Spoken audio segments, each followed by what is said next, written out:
Hello, everyone. Thank you for joining us for our session, Why Influence Skills Matter Now More Than Ever, presented by our special guest, Dr. Cade Massey, practice professor from the Wharton School of the University of Pennsylvania, in collaboration with Ivy Exec. This is the first Wharton webinar in the series of 3, and we will be notifying you of the upcoming classes led by Wharton faculty and alumni in the weeks to come. My name is Mariana. I am part of the higher education team here at Ivy Exec, and I will be helping to moderate today's session. Before we begin, I have a few brief housekeeping items for our audience. First, all attendees are in listen-only mode. However, we do encourage you to engage in this session by asking questions, which you can do using the question box in your GoToWebinar control panel. Please make sure to use this feature for all the questions you may have for the presenter, while we invite you to use the in-chat feature for sharing any thoughts you may have with the rest of the audience. We will also be having a formal Q&A part, so please feel free to send in your questions throughout the presentation. Additionally, we are recording today's session, so you can look forward to receiving a copy of the recording via email in the coming days. And now I will pass it on to Peggy Bishop-Lane, Vice Dean of the Wharton MBA program for executives, who oversees both the San Francisco and Philadelphia programs. Peggy? Thank you, Miriam. And welcome to today's webinar, everyone, which is sponsored by the Wharton MBA program for executives. As Mariana said, I'm Dr. Peggy Bishop-Lane, Vice Dean of the program and also an accounting professor here at Wharton. The Wharton MBA program for executives is one of 2 ways a student can earn the MBA degree at Wharton. Our program is suited to mid-level and executive level professionals in a variety of fields and industries, including media, finance, healthcare, government, engineering, and entrepreneurship. The program is offered in an every other weekend format on both our Philadelphia and San Francisco campuses. And if a full MBA degree isn't for you, Wharton also offers an extensive series of executive education courses through our non-degree exec ed programs. Today, we're pleased to have Professor Cade Massey, Professor of Practice in the Operations, Information, and Decisions Department, and the Faculty Co-Director of Wharton's People Analytics, to talk about his work around influence. We hope you will find this not only interesting and useful, but that it will also give you an idea of how faculty bring their research into the classroom. Professor Massey's work looks at decision-making under uncertainty. He's the co-creator of the Massey-Peabody NFL Power Rankings for the Wall Street Journal and is a co-host of Wharton Moneyball on Sirius XM Radio, channel 132, which you'll find on Wednesday mornings from 8 to 10 a.m. Eastern. He brings his work to life for the students through his elective course Influence, which he offers to second-year MBA and executive MBA students. Professor Massey consistently wins Excellence in Teaching Awards. We're lucky to have him at Wharton and to have him talk with you here today. So here, I'm happy to announce for you that we have our own Professor Cade Massey to discuss why influence skills matter now more than ever. Cade, take it away. Thank you, Peggy, and thank you, Mariana. I appreciate the interest and the chance to be here. I'm going to talk about why influence skills matter. It's one of my favorite topics, and we're going to talk a little bit about why they matter now more than ever. I want to start with a little story I ran into in the UK a few weeks ago. I heard about a colleague of a friend of mine who had changed his life dramatically in order to make a run at working on sports analytics for European soccer. He decided, this is 5-6 years ago, kind of before the wave, that there was an opportunity to improve the way soccer clubs ran their organization, especially the way they valued players, acquired players, how much they spent on players, if they used better analytics. And he was good, and he built great models. He, at one point, left his job and career to invest in this new path. He was able to secure a contract with one of the major teams, one of the English Premier League teams, and started working for them. He figured he had it made. And he ran into a problem many people are familiar with. He had good model, he had better data than they did, he had some real insight, but he couldn't get them to listen to him. They renewed his contract 1 year, he tried more, he worked harder, he had even better insights, but he still couldn't get those guys to listen to him. And after a couple of years, they did not renew him, and he was left out in the cold. The amazing thing to me about this story is that he's got truth and right on his side. He's got time on his side in some sense. The world is moving that direction.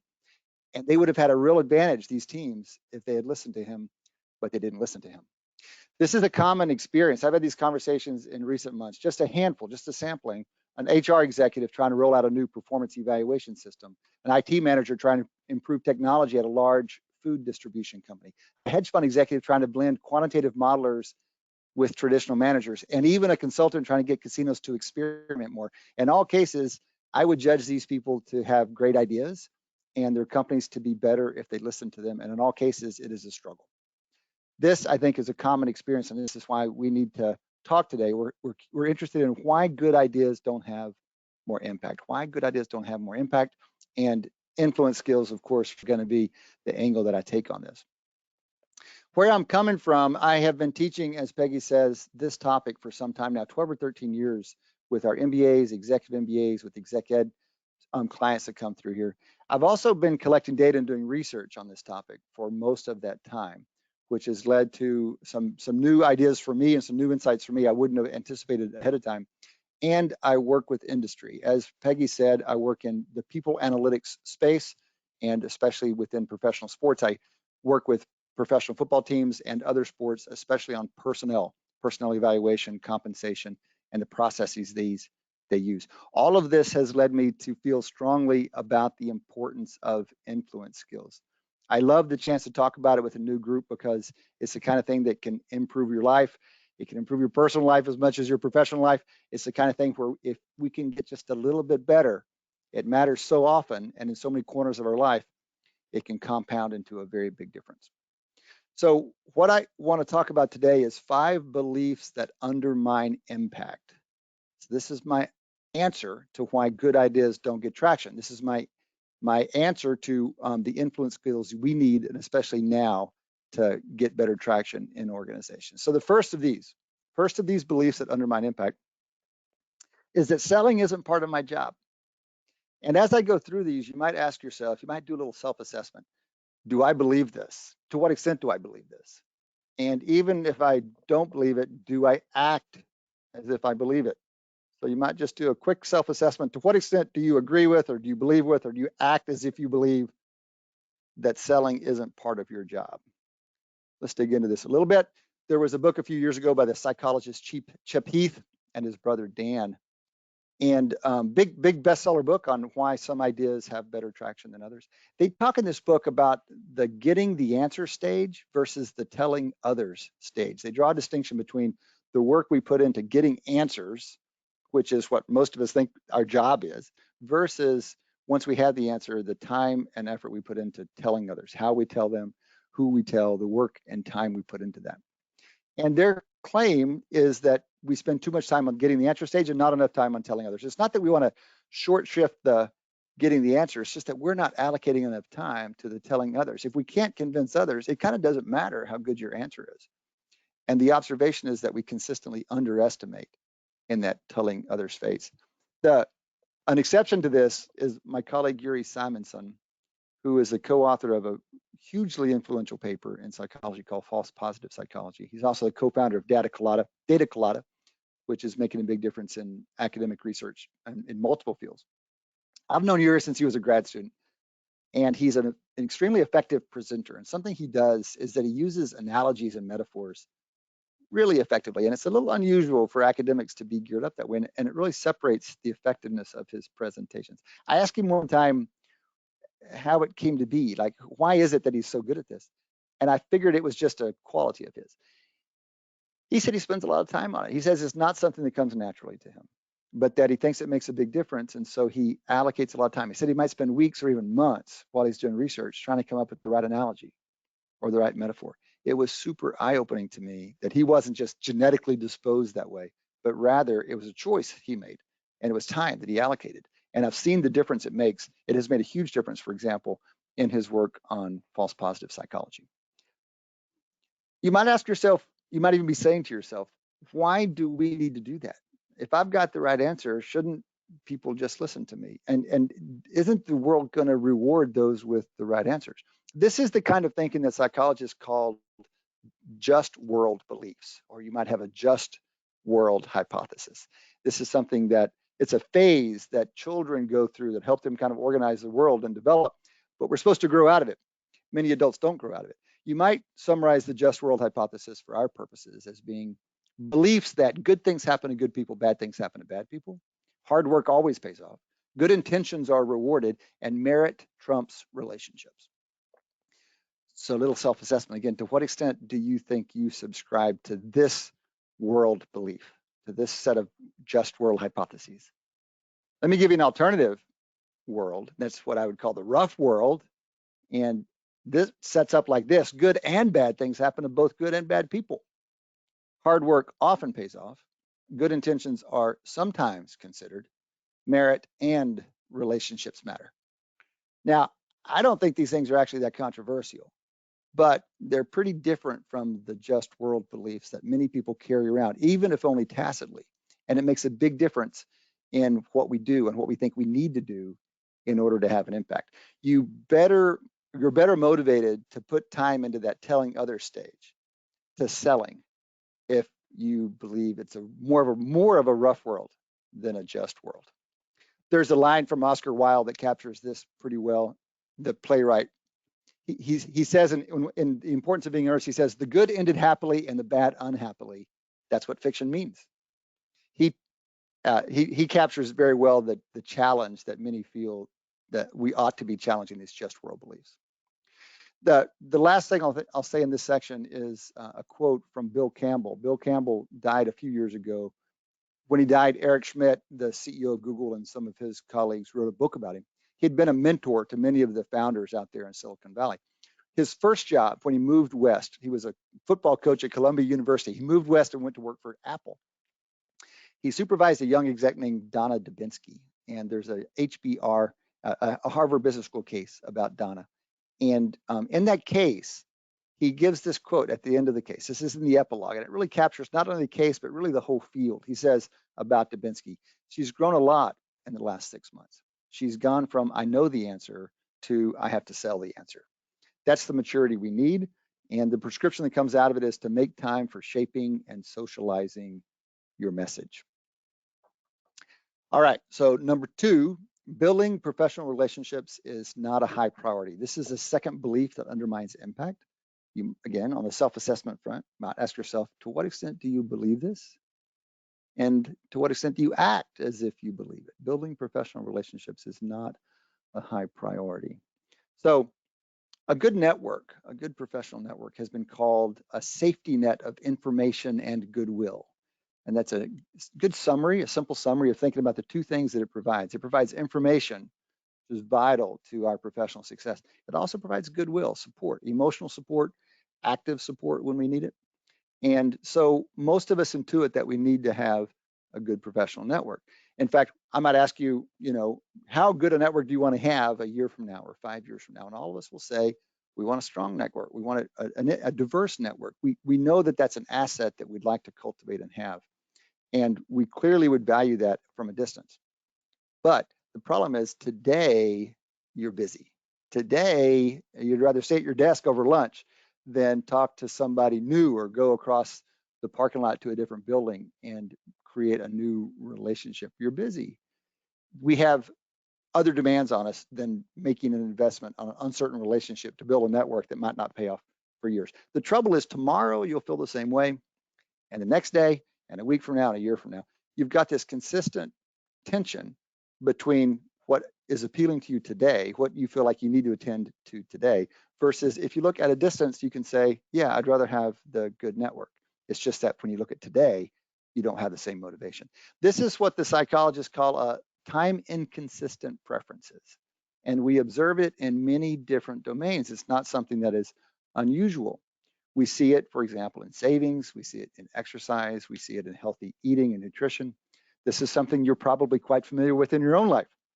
We've got preferences today to feel good and be comfortable and whatever's convenient. We've got different preferences for long-term, to have good 401k savings, healthy body.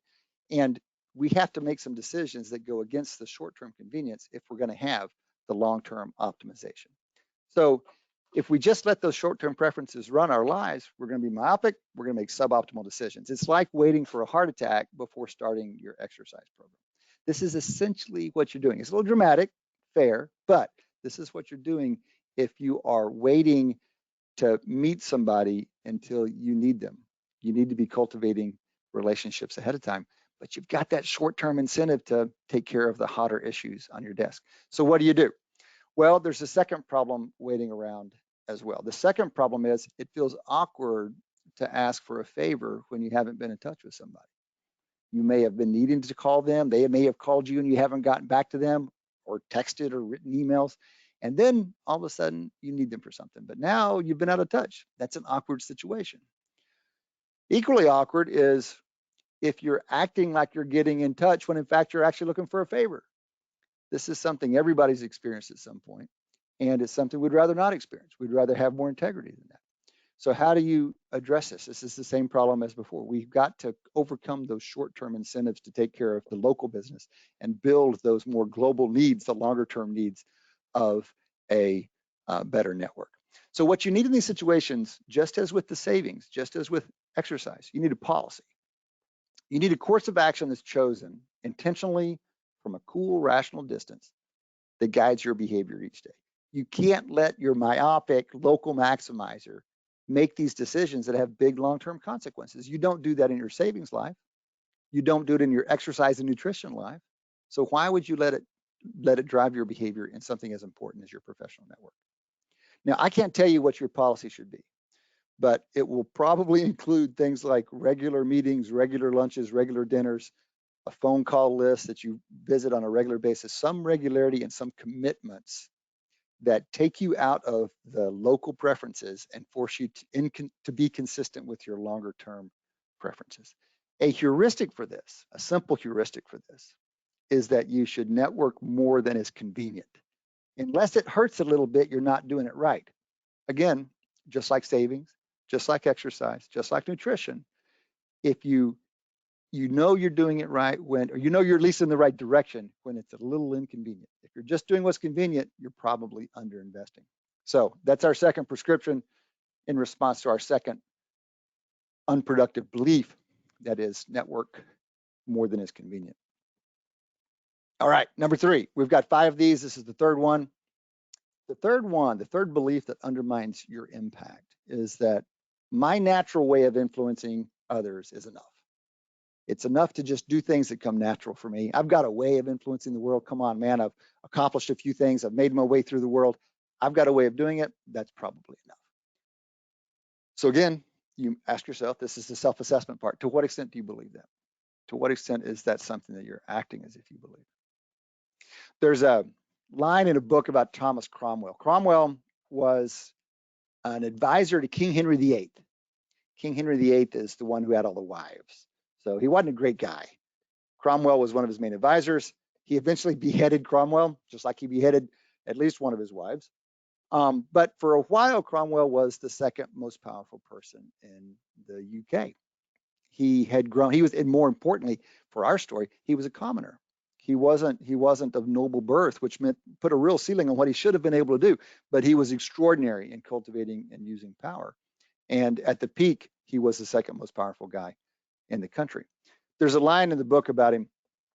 The quote is, when the cardinal came, this is a reference to his predecessor. When the cardinal came to a closed door, he would flatter it. Oh, beautiful yielding door.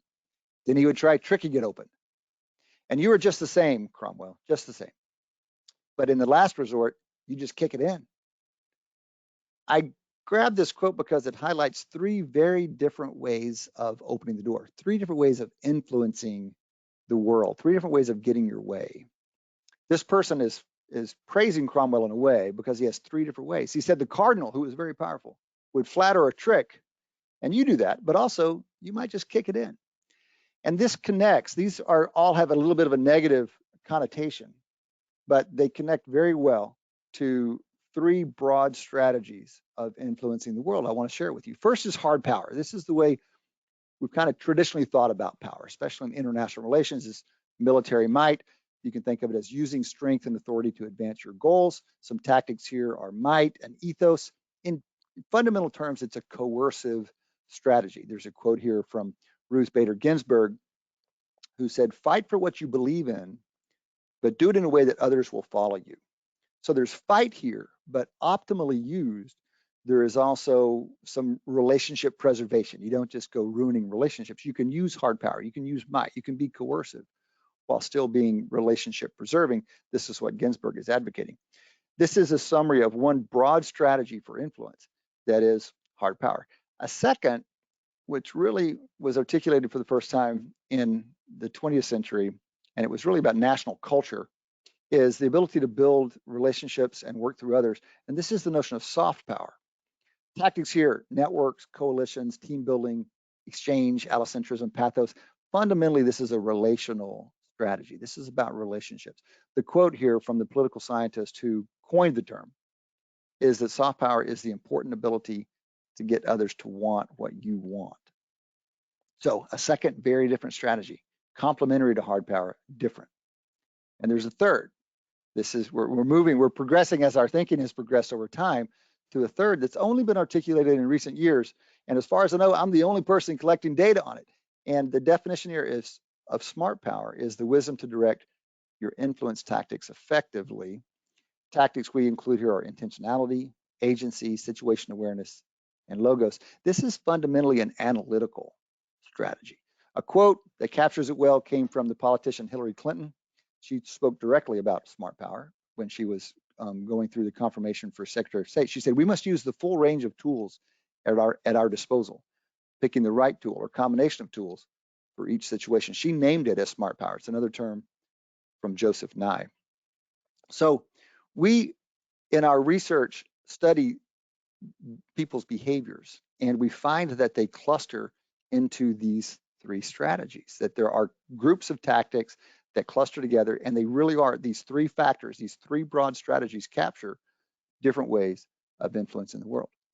We also over time can see, are there patterns, are there groups of people who use similar approaches? And in fact, that's exactly what we find. So you might think about which one of these you fall into, but I've got a more important lesson here, which is, let's consider how much of our population falls into these various strategies. The first strategy, let's say, start here on the left with the analyst. This is a third of our population we find falls into analyst, which are people who are above average on smart power, and they're not using as much of the other two strategies. They're really heavy on the smart power side. The second cluster we find, another big one, another third of our population, are what we call buddies. And buddies are those who are above average on soft power, and they're not doing much with the other two, especially low on smart power. A third strategy is down here. It's the smallest group. It's only 8%. We call them hammers. You might guess which strategy they use a lot of. They use a lot of hard power. They're above average users of hard power, and they're below average on the other two. We have about 10% of our population in a cluster that we call multis. They're above average on all three, and about 17%, about a sixth of our population who are below average on all three. We call them nascents. That's there, the potential's there, but they're not yet using it. This is broadly how we see the world falling out into these clusters of behaviors. And I think the most interesting feature here is that almost 3/4, a full 73% of our population are one strategy influencers. They're using either soft power, hard power, or smart power, but not combinations of them. They're one strategy influencers. Most of us have go-to moves. Most of us have a way of influencing the world. It's gotten us where we are. It's comfortable, and we keep on going back to it. But it means that we're only playing with a narrow portion of the toolbox. And this is one of the main lessons from the field, and one of the main lessons from the research is that we need to broaden our tactics. We need to broaden our repertoire. We know that partially because we do these assessments, and when we do it, we not only ask what people are using, what behaviors they're demonstrating, but we also ask how much difference they're making in their organization. So sometimes we have a chance to go out and talk to people that our students work with. We talk to their supervisors, their peers, their subordinates, and we collect ratings from these evaluators. And those ratings tell us not only the behaviors these people show, but also they report how impactful they are in the organization.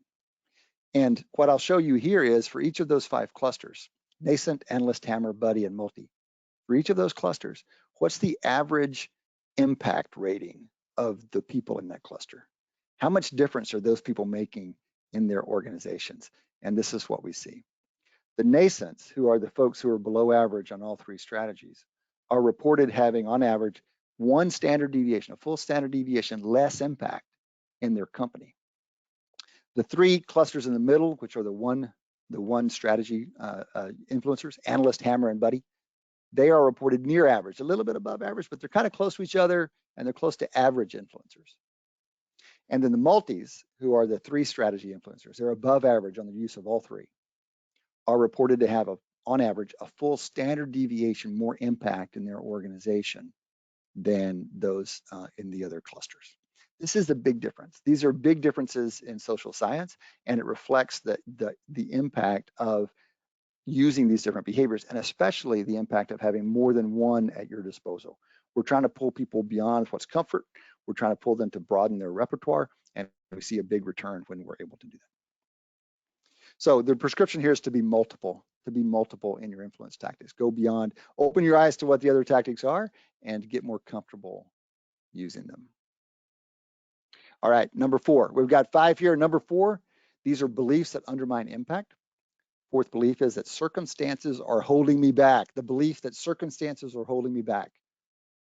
So again, do the self-assessment. To what extent do you subscribe to that? To what extent do you act as if you subscribe to that? My poster child for this one is Jeanette Sadiq Khan. Sadiq Khan was a transportation commissioner in New York City from 07 to 13. This was when Bloomberg was the mayor there. And she was a big advocate of humanizing the streets, bringing bike lanes and pedestrian-only areas. And she had a profound impact. People would not have imagined that, given the bureaucracy of New York City and the complexity of urban transit in New York City, that people could make any difference, much less a big difference. Yet she is the one who gets credit for example, turning Times Square into a pedestrian-only zone. Here she is sitting in the middle of Times Square, which is one of the busiest intersections of the world, that due almost single-handedly to her effort is now pedestrian-only. By the time she left, there were 400 miles of bike lanes in the New York City area that she had implemented, and 60, this is the most well-known, the best well-known of the pedestrian plazas, but she has 60 pedestrian plazas around the city as a result of her work. It's extraordinary what she was able to do. So we use her as a poster child for this tactic we call agency. So the definition here is exercising control over one's environment. Remember, this is about this belief that circumstances are holding you back. You might think about agency as overcoming circumstances, changing circumstances. When we do the assessments, these are the survey items that we use to operationalize agency.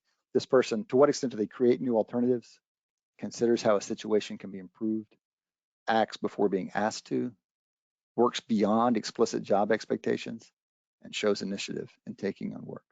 This rolls up into this tactic called agency, and it's incredibly important. When we look at the data, this is the tactic that is most closely related to impact. Remember, we talked about collecting data from those that our students work with, their bosses, their peers, their subordinates. And when we do that, we ask them to tell us not only the behaviors, but the impact. So we can look at specific behaviors. And here I'm going to show you the relation between agency, these items that I just showed you, showing initiative, taking extra work, not waiting to be asked, and the impact that person is reported to have in their organization. And this is what we see. This is a very strong relationship in social science. This is our strongest tool in the toolbox. And let me help you understand it a little bit. The red line there is just the trend, it's just the pattern. I've drawn dashed lines at the averages. And so one way to think about it is, here on the x-axis, we have the evaluator ratings of how agentic a person's behavior is. I mean, these are measured in very precise behaviors. Those on the right-hand side of this graph are reported to be above average in their use of agency. On the y-axis is the evaluator ratings of the impact that person had in the organization. And again, the people above the dashed line are reported to be above average on impact. And what you see is, among those who are on the right-hand side here, so they're above average use of agency, they run about 3 to 1, about 3/4 likely to be above average on impact. And you can flip on the other side and look at the same thing. Those who are below average users of agency are about 3 to 1 more likely to be below average on impact. And you can step it out. It's even more dramatic, of course, when you step out. Consider those who are 1 standard deviation and above, 1 standard deviation above on their use of agency. These are the most agentic employees in the company. What do people say about their impact? Well, it runs north of 90% are above average in their impact. So a 1 standard deviation increase in agency is related to something like a 90% likelihood that this person's making a big difference, making above average difference in the organization that they're working in. It's a tactic that we should all be paying attention to. There is a study recently, and this is one of the places where it relates to what's going on in the world right now. Great study by Microsoft. They've got all these great internal tools that can track who's talking to who on what, who's talking to who for in email, who's connected, who's not connected, how much time they're spending with each other. And they ask what difference has occurred because of the pandemic in these networks, in the way who we talk to, how much time we spend. And they find that kind of everything is going down, less connection and less diverse connections. These are just the effects. These are different kinds of network ties that people have. The key is that they're all on the negative side of 0. This dashed line is 0. The only one that is increased is actually a measure of concentration, which is kind of the wrong direction. It means that people's networks have become more concentrated. The clusters are tighter than they used to be. Every other measure, which is the amount of time they spend, the number of different groups they talk to, has gone down. And I'm bringing this up. It's connected to the network conversation we had, but it's also connected to agency, because this is what the world has done to us. It's been imposed on us that we're doing everything through Zoom now. We're not in the coffee shops. We're not in the hallways with people anymore. Some people challenge that. Some people lean back against that. It's a real opportunity for agency. The question is, how can you find ways to create time with these folks who are a little more distant from you? You're not on the weekly call with them because they're a member of your group, but they are people you used to see periodically or have lunch periodically with.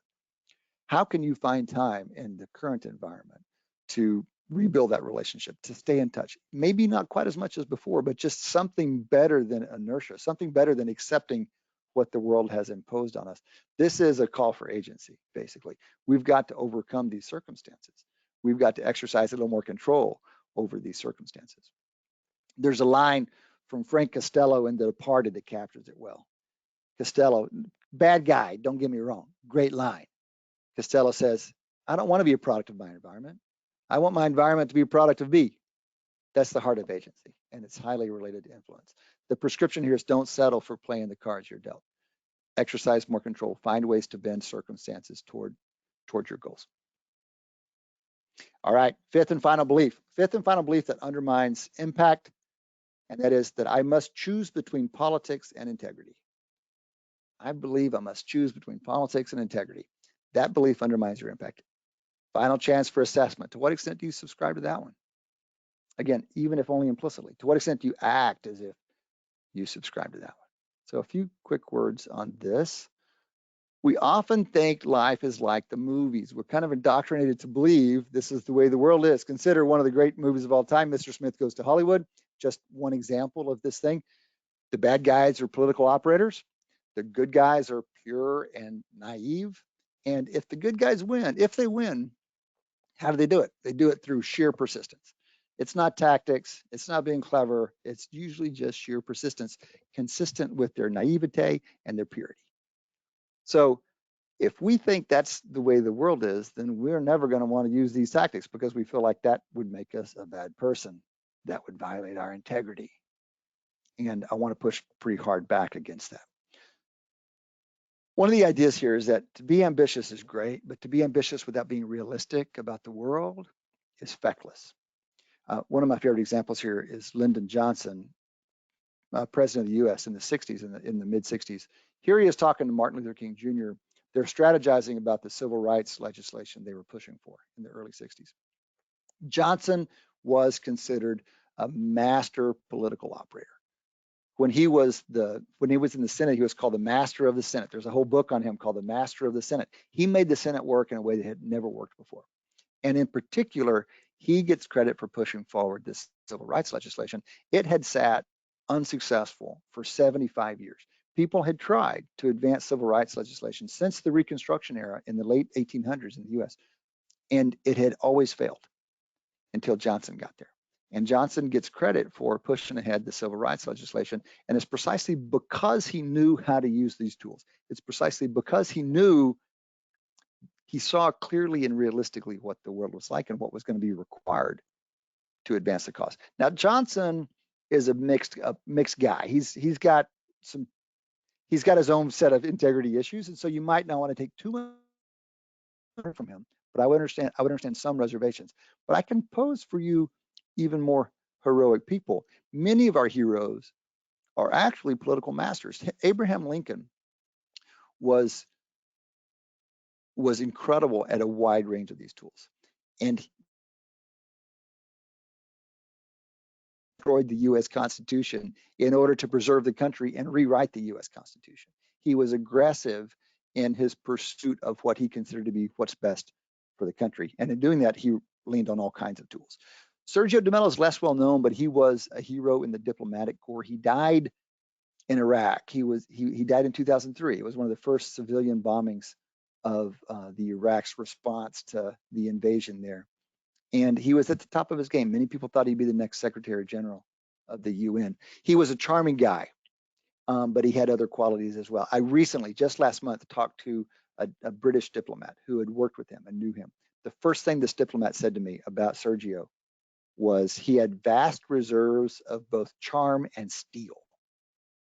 Sergio had vast reserves of both charm and steel. And that's the combination that was required for him to advance his cause. And they were to a year, to a person, to a project, they were admirable causes. And finally, I'll give you Pope Francis. Pope Francis, there have been some super interesting articles written about his work in the Catholic Church. He is a reformer there, and he writes in a way that is very inclusive, and his policies most would consider to be more inclusive, but his tactics internally are hard.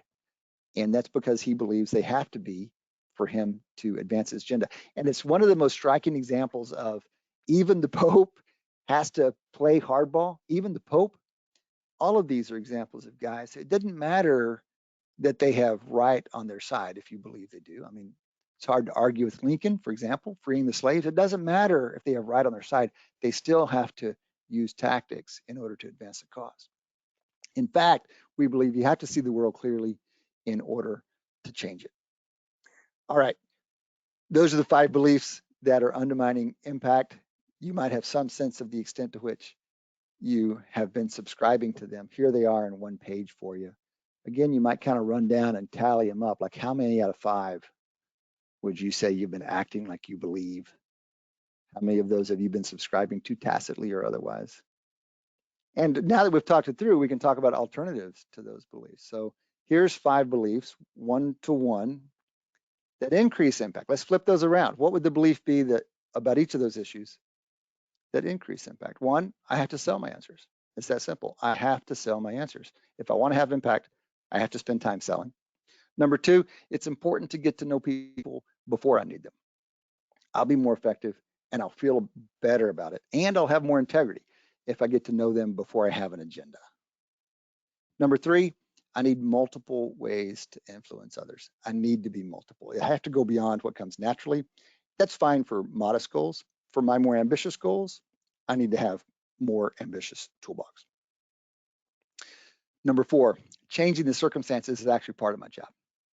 It's not something holding me back. It's not something I should complain about all the time. Part of my job is changing the circumstances. And then 5th, my integrity requires political ability. This is the very high bar that I want to bring to this particular belief. Abe Lincoln, Pope Francis, Sergio de Mello, these guys couldn't have acted with integrity without these tools. They had big goals. They had ambitious, challenging goals. They felt integrity required that they pursued those goals. And in order to do that, they needed to bring these tools to bear. So these are an alternative set of beliefs that are going to increase impact, help get your ideas more traction. I want to close with a story about an executive MBA student I had a few years ago. She was a nurse at the time. She was a nurse and she came back mid-career. She was a mid-career executive MBA. And one of her motivations was that one of her grandchildren had been diagnosed on the spectrum, and they had discovered this late. And as some of you may know, it's very important to discover this early. And it led her to want to help others and to increase the chances of discovering, diagnosing that kind of thing early. And so she was pursuing that cause by coming to school. And she did one of the best final projects for me that I've ever had. She drew this map. This was her final project in her class, and it's here in my office, right over here. It's been in my office since 2009. And it was a summary for her of the different courses, the different course concepts. And it was a map that she considered for how she was going to pursue her goal of improving the early diagnosis of childhood diseases. So I've stayed in touch with her over the years, and she has founded multiple companies now. She's raised millions of dollars. She has testified in Congress. She has been making a difference in this field. And I checked in with her just the other day to find out how she was.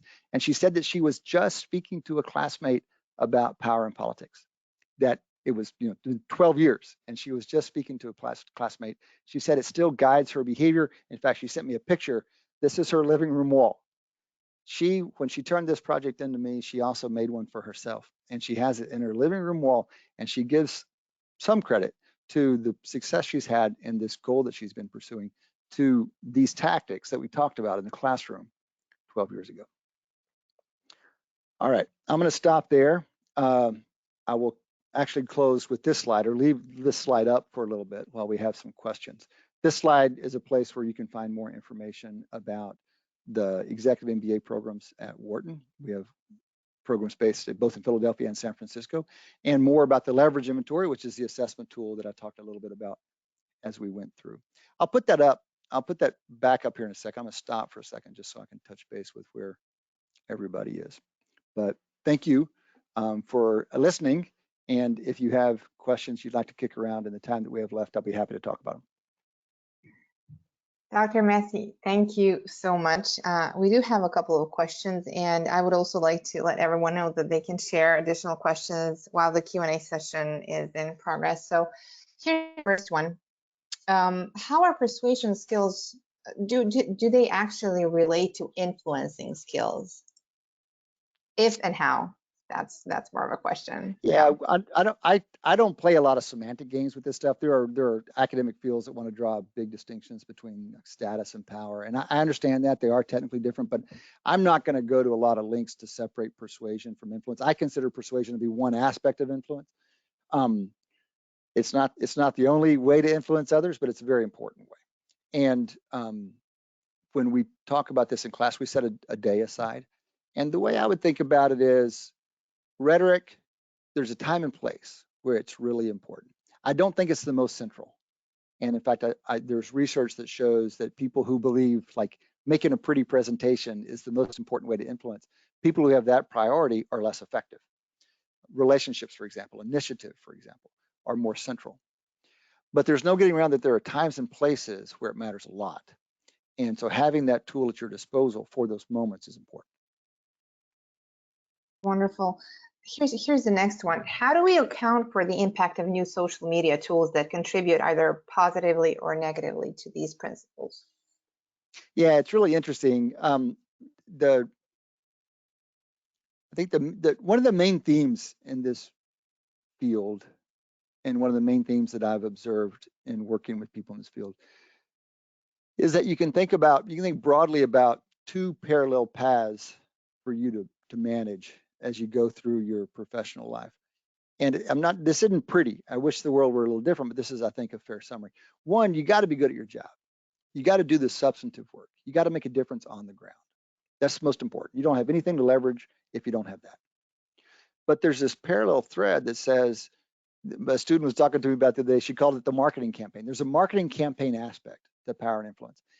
People need to know that you're good at your job. People need to know what the impact is. At least if you're trying to maximize your impact, if you're trying to increase your resources, there's a parallel path that is managing perceptions about your work.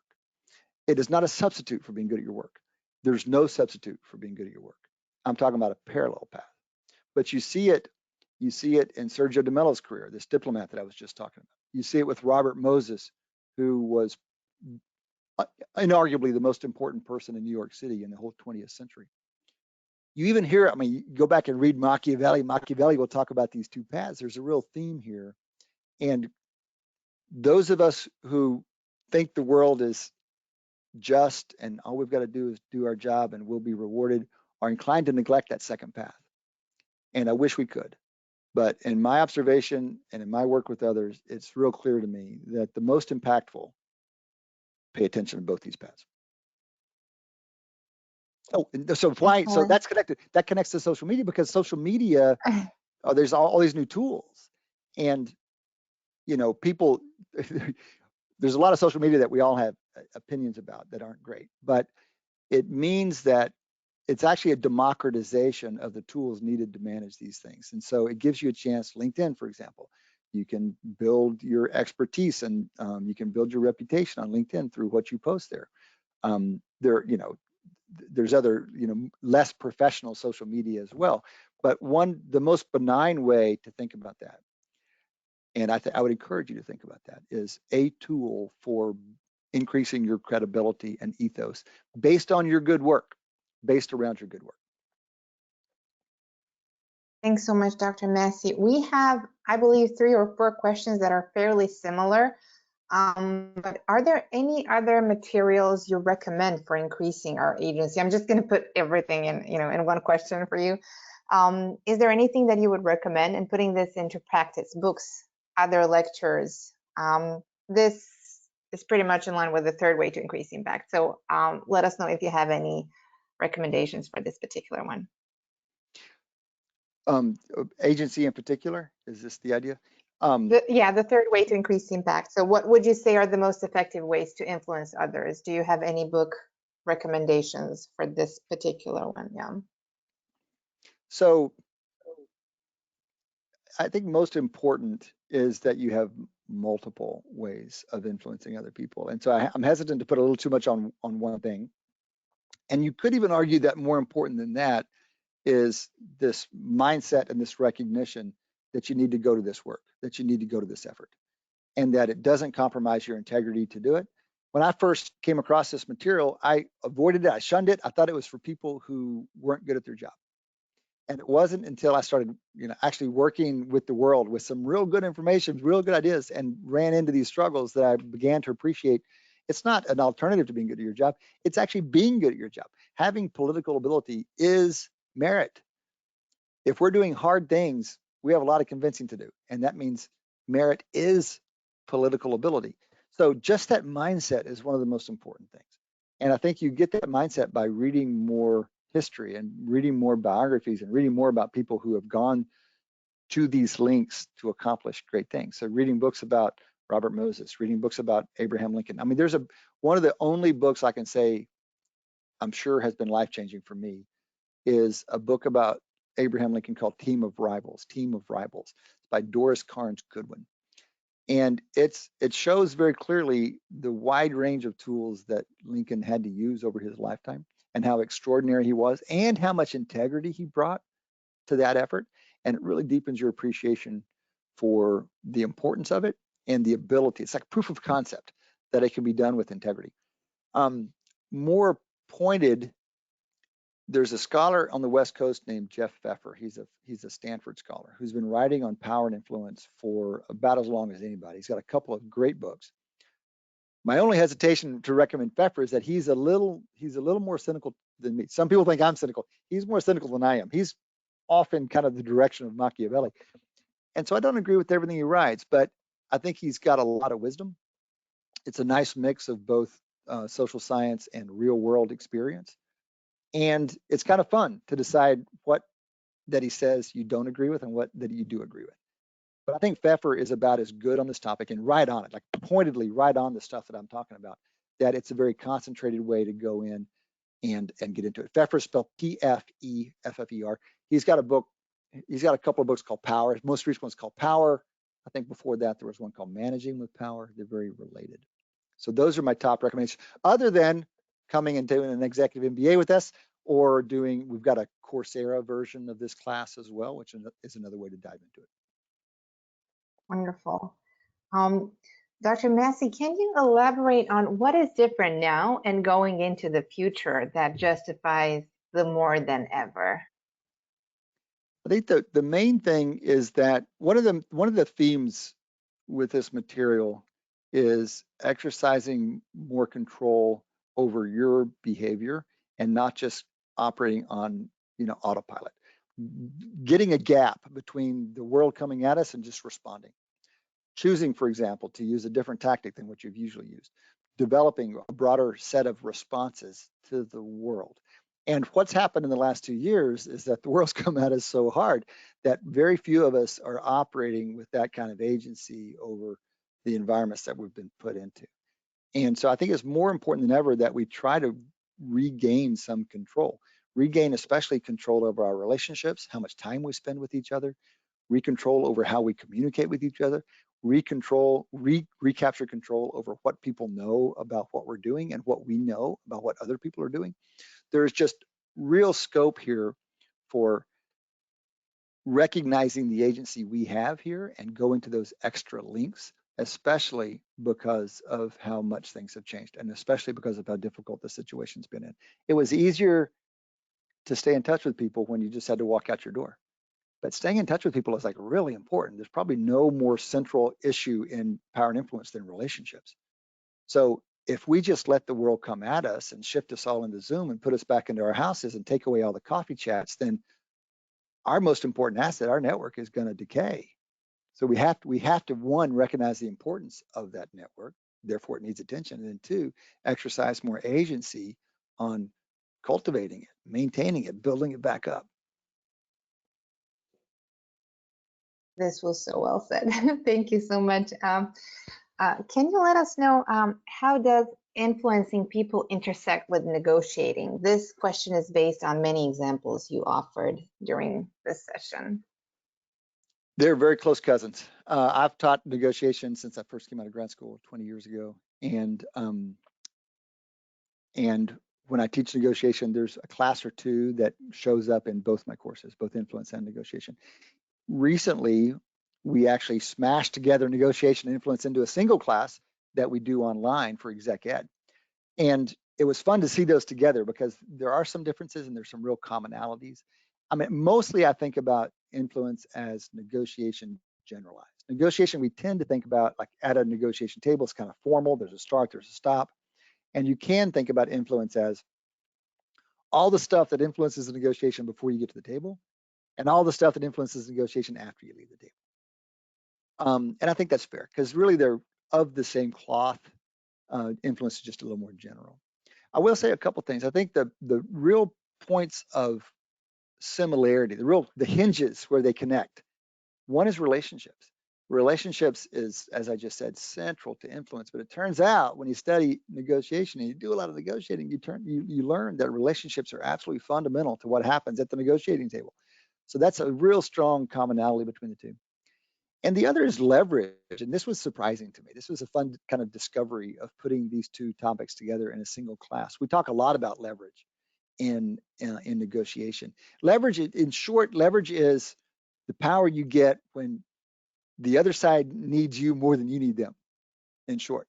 And that comes from offering something, having something, bringing something to the table that they can't get somewhere else. And more of that than what they bring to the table. And one way to think about that is you have unique value, you have unique offerings. And it's the most important issue in negotiation. And improving your leverage, increasing your leverage is the single best way to do better in negotiation. And I've been real clear on that for a while. It took putting these classes together to realize it's actually a very important concept in influence as well. Like, why should the executive vice president give you more resources for your project? Why should HR let you hire extra people right now? What is it that you are bringing to the table they can't get from some other source? What is your leverage in these situations? And it might be any number of things in this toolbox. It might be your relationships. It might be some coalition. It might be the way that you can sell. It could be any of these influence tactics. They're also sources of leverage. Interestingly, it comes back often to relationships, and we can think about relationships as leverage themselves. Anyway, so there's a couple of quick thoughts on how those two fit together. They are definitely related. Generally, influence is a little broader. Excellent. This might be similar, but and it may be related to what you've just covered, but humble bragging is quite dominant nowadays on LinkedIn and other areas. It is a bit tiring to see this constant self-adulation. So is there a better approach out there that you would recommend? Yeah, this is one of my favorite topics on influence, actually, because it's important and hard. And it makes people uncomfortable, which is always fun. It's always fun to talk about the stuff that people are uncomfortable or they don't usually talk about. So we talk about this kind of stuff a lot in our classes. It has to do with the notion of ethos, which is in Aristotle's rhetoric, which is the best rhetoric framework, the best persuasion framework comes from Aristotle. And the big three components are logos, pathos, and ethos. Logos is about the logic of the message. A lot of people will get that one pretty straightforward. Pathos is about the emotion of the audience. This is where a lot of work is done. This is how you make your message more colorful, more impactful, more resonant. The third piece kind of gets neglected, that's ethos. And it comes down to, why should the audience trust you? It's a complicated concept. There's no direct translation into English from the Greek, but one way to think about it is, why should the audience trust you? And ethos is a really important part of the influence package. Why should anybody trust you? How do you build that trust with people? And part of it is your credibility, part of it is reputation. And so getting your credentials in front of people is part of the process, and you will be more persuasive if you're able to do that. The trick is, of course, mostly people don't want to hear about your credentials. They don't want to hear you talking about your credentials. And so to do that in an artful way is the real trick. It's interesting. A couple of things about this. One is, the easy answer is get somebody else to brag for you. Have somebody else who's putting your accomplishments out there. Have someone else who's making introductions for you. This is very true, and it's an easy way around it, but not always available to us. We still have to figure out how to do it some for ourselves. The main thing I say about this is, learn to dial it up and dial it down. I think most people tend to run too high all the time or too low all the time on this. They're kind of always putting their stuff out there, or they're always reticent about putting their stuff out there. And more effective is recognizing there are lots of circumstances when it's not appropriate or needed for you to be talking about your credentials. And then there are other circumstances where it's not only appropriate, but needed for people to know what your credentials are, and to have the sense of what situation calls for more and what situation calls for less, and have the ability to fight that urge. We probably all have a disposition that runs one of those two ways. We're either kind of like showy performers who want to always impress people, or we're like really reticent to do that. We need to fight that and develop some moderation. We need to learn how to modulate this thing up or down. One of the things I like to say is, credentials in context are great. Credentials in context are great. We want to know what you can bring to the table. We want to know how you can help us. Credentials out of context are awful. So developing some sensitivity and variability around that is one of the best things you can do. Wonderful. I believe we have time for one final question before we wrap up.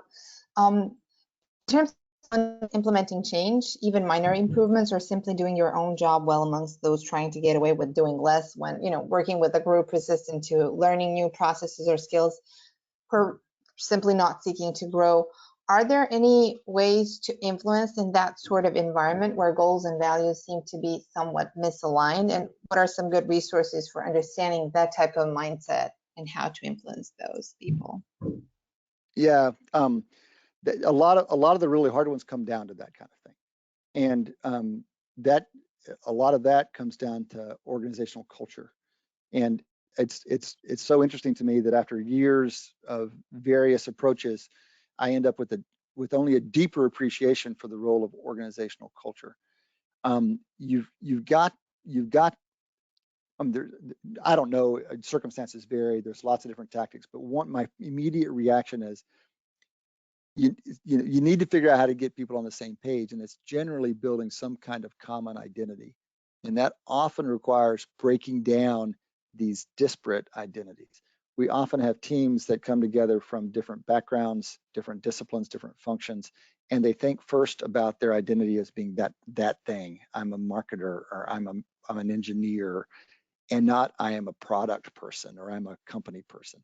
And we've got to break down those factions into an overarching identity to really get the cooperation going and get the common goal going.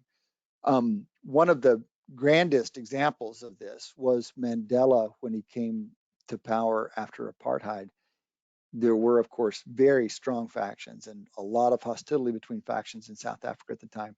And he explicitly sought to create an uber identity, an overarching identity that brought the two together as a way of breaking down those factions. A closer example, a very recent example, I was talking to a professional baseball team a couple of weeks ago, and there's tension in baseball teams, as there are in many sports teams, and really across many industries, between kind of the new age analytics types and the traditional experts. And one of the things that these guys are doing is, historically, a baseball team has had a hitting coach, like one guy who's chiefly responsible for improving players' batting. This is one of the best teams in Major League Baseball. They have gone to a hitting team. So no one person is responsible. This is a big change from the historical way it's done.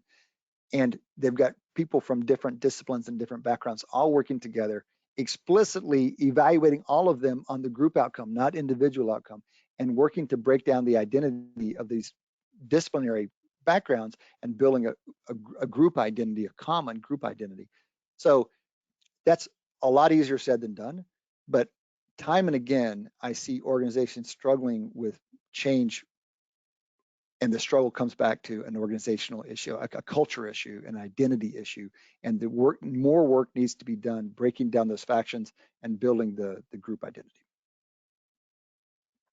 Dr. Massey, thank you so much for this wonderful presentation. We truly appreciate the opportunity to have you present for Ivy Exec audience. Thanks again. And I would also like to thank our audience for joining us today. We will definitely make sure to share the recording of this webinar in the coming days. And I wish you all a great rest of your day. Take care. Thank you, Miriam.